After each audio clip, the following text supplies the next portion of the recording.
Welcome back नाजरीन programme के पहले चंक में तो हम पुलिस के पंजाब पुलिस के और कोर्ट्स के हवाले से बात कर रहे थे, लेकिन प्रोग्राम के दूसरे चंक में मैं ख़ास तौर पे बात करना चाह रहा हूँ पाकिस्तान के सबसे इम्पॉर्टेंट इकॉनमी का जो सेक्टर है, पाकिस्तान की मईशत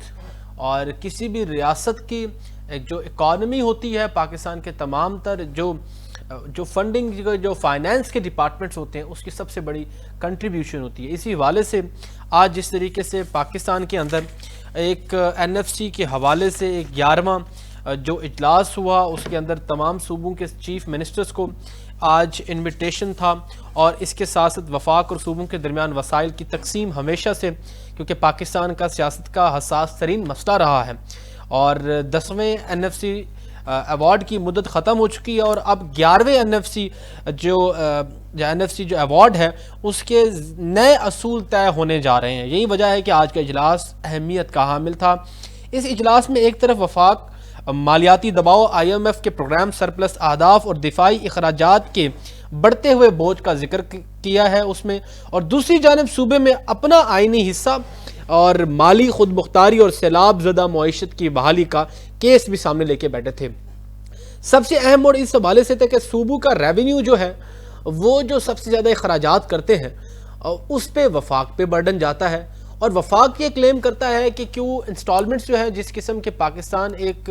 जो है वो मकरूज मुल्क है और कर्जे देता है और लेता और देता ही रहता है, जिस तरीके से IMF के रेगुलेशंस के अंदर हैं हम, ये तमाम तर मामलात के अंदर एनएफसी किस तरीके से रीएड्रेस होगी, क्योंकि अपकमिंग 28वीं तरमीम के अंदर भी इसकी बात की जा रही है। यहाँ पर पाकिस्तान के अंदर देखें तो एनएफसी के अंदर इसको रीएड्रेसल की जो बात की जा रही है, इसमें पाकिस्तान पीपल्स पार्टी का एक स्टांस है कि जी हम नहीं चाहते कि वफाक को ज़्यादा मजबूत किया जाए, 18वीं तरमीम के जो है वो रिवर्सल में जाया जाए या पंजाब या दूसरे सूबा कोई भी है पंजाब पाकिस्तान का सूबा, उसके जो शेयर्स है उस पर कोई कमी लाई जाए। अगर हम एनएफसी की बात करें तो एनएफसी के अंदर भी एक, अगर उसके कानून और जवाबित को देखें तो उसके अंदर ये इंडिकेशन क्लियर है कि किसी भी सूबे का शेयर कम नहीं किया जा सकता जब तक उनको एतमाद में नहीं लिया जा सकता। इसी वाले से डिटेल डिस्कशन करेंगे। मेरे साथ जनाब इमरान इजाज साहब हैं, सीनियर एनालिस्ट हैं और बड़ी इकनॉमिक्स और इन तमाम तर मामलात को बड़ी गहरी नज़र से देखते हैं। इमरान, अस्सलाम वालेकुम भाई, क्या हाल है जनाब? ठीक है जी, शुक्र अल्हम्दुलिल्लाह sir, thank you very much, बहुत शुक्रिया जनाब। सर, सबसे पहले क्योंकि आप इस वक्त जर्मनी में मुकीम हैं और बड़ी गहरी नज़र से इन तमाम तर चीज़ों को देखते हैं, अगर हम किसी भी कंट्री का एनएफसी की बात करें या उनके फंडिंग के, उनके फाइनेंस के मैकेनिज्म के हवाले से बात करें तो ये एक हायरार्की जो है या एक ये जो इंफ्रास्ट्रक्चरल एक पॉलिसी होती है वो किस तरीके की होती है और क्या आइडियल होता है और क्या रियलिस्टिक होता है इसके अंदर?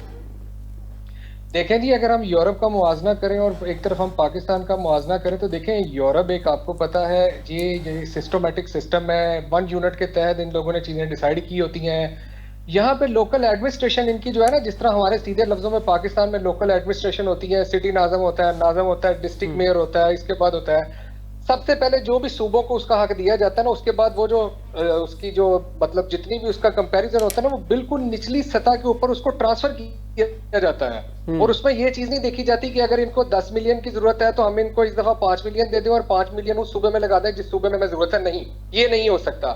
जो चीजें यहाँ पे डिसाइड की जाती हैं वो नीचे लोकल लेवल के ऊपर आपके पास वो फंड मौजूद हो जाता है। हाँ, ये चीज जरूर है, अगर समहाउ किसी केस में आपको पता है कि आपके पास जो फंड है वो सरप्लस पड़ा है, आपने वो सूबे में खर्च नहीं किया, तो आप उसको अपनी मर्जी के मुताबिक वफाक को दे सकते हैं और वफाक उसमें आपसे पूछ नहीं सकता कि आपने इस फंड को यूज नहीं किया या आपने किसी जगह के ऊपर इसको लगाया नहीं। मजीद वो आपको ये चीज बताते हैं कि लेट्स सपोज अगर आपका 5 मिलियन का अप्रूव था, आपको पता है आपका 8 मिलियन लग गया, ठीक है, नो प्रॉब्लम, आप बताएं हमें आपका 8 मिलियन लग रहा है तो हम आपको बताएंगे कि हम आपको 8 मिलियन कब और किस वक्त में हम ये आपको दे सकते हैं जी। तो देखें, यहाँ पे यूरोप का जो मुआवजा किया जाए, यहाँ पे हर चीज सिस्टम में एक चीज प्लान होके आती है, एक उसी तरह डिसाइड होता है। यहाँ पे किसी किस्म का कोई पॉलिटिकल एलिमेंट मौजूद नहीं है कि जो किसी जगह के ऊपर आके उस चीज की जो कानून एक दफा बन जाए उसको कोई भी पॉलिटिकल पार्टी या कोई भी बंदा जो है वो उसको बिल्कुल वायलेशन उसकी नहीं करते, चाहे उनका पॉलिटिकल ढांचा या सिस्टम जितना मर्जी कमजोर हो जाए, लेकिन वो चीजें उसी तरह ही उस सिस्टम के अंदर उस साइकिल में आपके पास चलती जाती हैं। इसी वजह से आप देख लें कि आज यूरोप जो है वो तरक्की पजीर ममालिक में शामिल है। वो मुल्क जिनको हम लोगों ने कर्जे दिए थे वो मुल्क कहाँ पे पहुंच गए हैं और हम जिन्होंने इनको कर्जे दे के इन्होंने इनको मजबूत किया और हम कहाँ पे खड़े हैं। तो इसी तरह ही है बस, हमारी पॉलिसी और इनकी पॉलिसी में तो दुनिया आसमान का फर्क जो है। और हमें नहीं लगता कि अब पता नहीं आने वाले कितने सालों में हम लोग इनसे सीखेंगे, सीख के हम लोग अपनी जगह पे क्या अडॉप्ट करेंगे, कैसे हम लोग ये चीजें जो है वो निचली सतह तक ट्रांसफर करेंगे। देखिए हमारे तो पाकिस्तान में आपको पता है, हमारा तो ये है कि देखिए हम तो लोकल इलेक्शन ही नहीं आज तक करवा सके, कि लोकल बल्दियाती इलेक्शन पे हम लोग नहीं जा सके, कि हम लोगों ने किस तरह इलाके में देखिए कोई भी मुल्क उस वक्त तरक्की करता है जब वहां पे सासे महरूमियत नहीं होती जी। आज अगर आप देखें, आज अगर आप एनएफसी की बात कर रहे हैं तो आपको मुझसे ज्यादा आइडिया है कि तमाम सूबे तो उसमें मौजूद है, लेकिन अभी भी एक सूबा ऐसा है जिसके अपने खदशात हैं, जिसने इस एनएफसी के ऊपर बहुत सारे खदशात बताए। उसने बताया जी अगर हमें 100 अरब रुपया सालाना मिलना था तो हमें सिर्फ जी 700 अरब मिला है, अभी भी 1376 अरब जो है वो पेंडिंग है। तो देखे ना, ये सारी वो चीजें हैं जो सूबों में सासे महरूमियत को आज के इजलास में जाज साहब, आज के इजलास में सूबों से अखराजात की तफसील तलब की गई है और सिंध ने तो जो है वो जो स्ट्रेट फॉरवर्ड इनकार किया है। जी बिल्कुल इसी तरह ही है। देखिए जी, सिंध आपको पता है सैलाब दरदगान के मामले के ऊपर भी सिंध के बहुत तहफुजात थे और वो वैसे ही वफाक को कह रहा था कि आपने जो हमें जो पेमेंट ट्रांसफर करनी है वो नहीं हमें ट्रांसफर की। इसी तरह ही आप अगर केपीके की देखें तो केपीके के सबसे ज्यादा खदशात थे। वो लोग कह रहे हैं कि आप लोगों ने जब केपीके को कबायली इलाकों के साथ जम किया था तो उसके बाद बहुत से सूबे जो है वो केपीके में आ गए थे।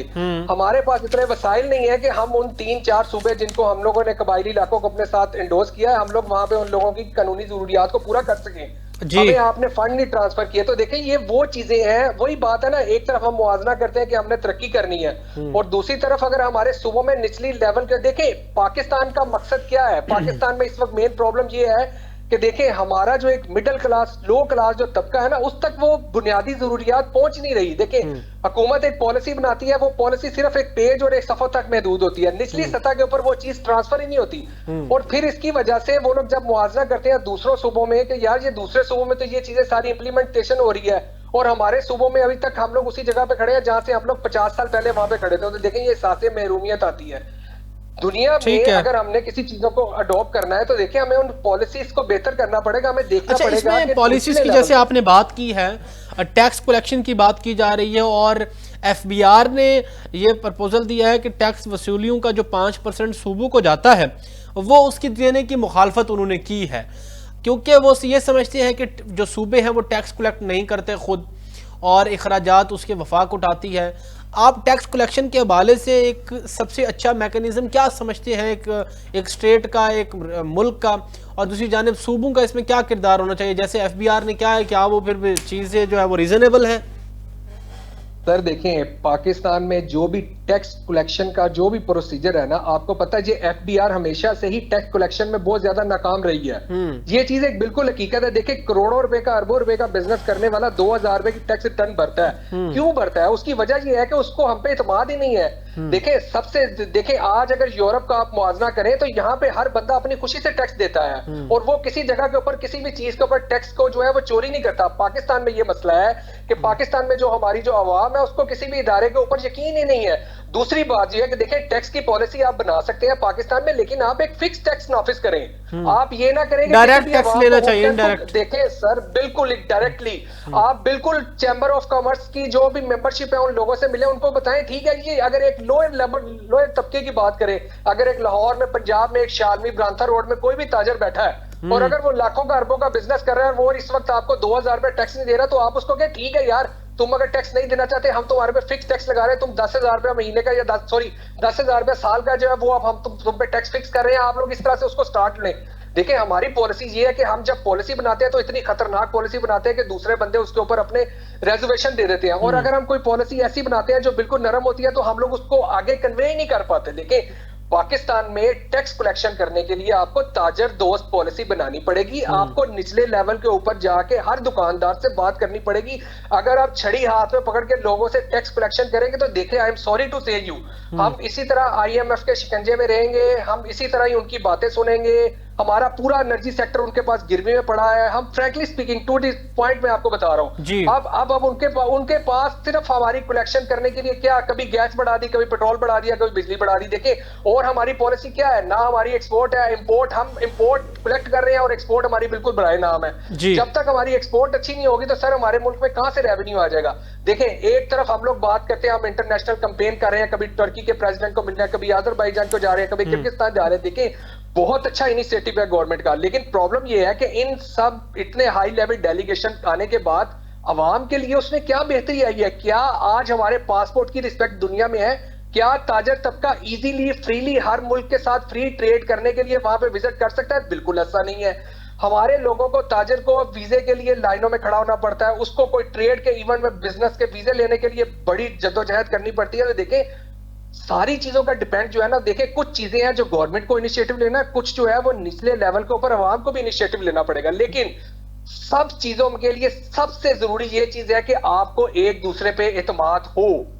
अवाम का गवर्नमेंट के ऊपर एतमाद हो और गवर्नमेंट का अवाम के ऊपर एतमाद हो, तो फिर ही सर हम लोग एग्जैक्टली एक राइट ट्रैक के ऊपर हम लोग सफर करेंगे। नहीं तो सर अदरवाइज हम लोग इसी तरह इसी कश्मकश में रहेंगे और एक ही जगह पे खड़े रहेंगे। दुनिया कहां से कहां तरक्की पड़ गई, तरक्की पे पहुंच गई है, और हम लोग आज तक बिल्कुल उन्हीं चीजों को सोच रहे हैं जिन चीजों को लोग सोचना भी लोगों ने छोड़ दिया हुआ है। ठीक है। अच्छा, इसमें जैसे आप ताजर दोस्त पॉलिसी की बात कर रहे हैं, इसमें बहुत सारी चीज़ें हैं। हम जैसे इंडस्ट्रीज़ की बात करें, हम जो है वो तमाम जो बिजनेस सेक्टर्स हैं उसकी बात करें, उनको एम्पावर करने की ज़रूरत है। और सबसे साथ साथ हम बात करें कि जो फॉरेन रेमिटेंस होते हैं या जो भी बैनुल-अक़वामी सतह पर जो ताजर हज़रात आते हैं पाकिस्तान के अंदर इन्वेस्टमेंट करने के लिए, उनको एतमाद में लेना होगा। आप क्या समझते हैं कि अगर कंपैरिजन किया जाए जो प्रेजेंट गवर्नमेंट है या लास्ट गवर्नमेंट जो पीटीआई की थी, तो कंपैरेटिवली आप क्या समझते हैं, कुछ पाकिस्तान की इकोनॉमिकल ग्रोथ हुई है कोई इस तनाजुर के अंदर? देखें sir, I am sorry to say you, देखें,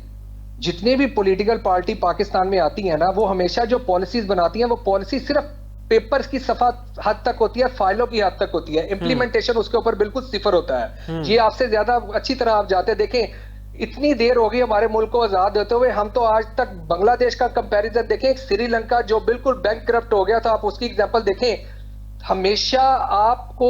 किसी भी जगह के ऊपर रिप्रेजेंट करने के लिए, किसी जगह से कोई बिजनेस लाने के लिए आपके मुल्क में सबसे पहले कोई भी सरमाया लेके आपके, इवन के जो ओवरसीज पाकिस्तानी है, आज अगर आप किसी ओवरसीज प्लेटफॉर्म में किसी बड़े भी पाकिस्तानी से बात करेंगे ना, तो आप अगर उसको कहेंगे ना आपके पास 20, 22, 30, 25, 30 अरब है, आप पाकिस्तान में इन्वेस्ट करना चाहते हैं, आप आ जाएं, टैक्स फ्री है, सारा कुछ है, आपको लोकल लैंग्वेज है, लोकल बैरियर आपको, वो आपको कहेगा नहीं जी मैं पाकिस्तान में नहीं आना चाहता। उसकी वजह ये है सर, उसकी वजह ये है कि देखें, लोकल सिस्टम में आसानियां पैदा करनी चाहिए। देखें, आज अगर आपके बांग्लादेश के साथ बड़े अच्छे ताल्लुक आता है ना, तो आप अगर यान एक्सपोर्ट करके बांग्लादेश भेज रहे हैं और बांग्लादेश उसको स्टिच करके पूरी दुनिया में बेच रहा है, आप बांग्लादेश से बात करें, उसको बताए भाई किस जगह के ऊपर आपको क्या प्रॉब्लम है, आप हमसे बजाय जो यान आप अपने पास से तैयार करें, अगर आपको एक शिपमेंट भिजवाने में के अगर आपकी जगह से कॉस्ट कुछ ज्यादा है तो आप हमें बताएं, हम अपने ताजर से आपकी कनेक्टिविटी कराते हैं, हम मिलके किसी जगह के ऊपर ट्रेड करते हैं, मिलके किसी जगह के ऊपर एक ब्रांड लॉन्च करते हैं, हम उसको इनिशिएटिव लेते हैं, उसको पूरी दुनिया में फैलाते हैं। लेकिन मसला ये है ना कि सर, हर चीज का इनिशिएटिव लेने के लिए आपको एतमाद की जरूरत होती है, और बदकिस्मती से पाकिस्तान में इस वक्त जो सिचुएशन, चाहे वो पॉलिटिकल है, चाहे वो जिस तरह की है, उसमें सर जो फिजा है ना वो इतनी अच्छी नहीं है। उस फिजा में कोई भी बंदा जो है ना वो इन्वेस्टमेंट करने को तैयार नहीं है। पेपर वर्क के ऊपर सारी चीजें लिखवा लें, सब कुछ कर लें, आप जीरो। ठीक है। अच्छा सर, एक आखिरी सवाल ले लें, प्रोग्राम को वक्त खत्म होने को है। फिर जरा मुझे ये बता दें, IMF के हवाले से अब ये तासुर, एक परसेप्शन है कि IMF दबाव के बायस नया NFC अवार्ड जो वफाक के हक में डिजाइन किया जा रहा है, इसमें आप क्या समझते हैं?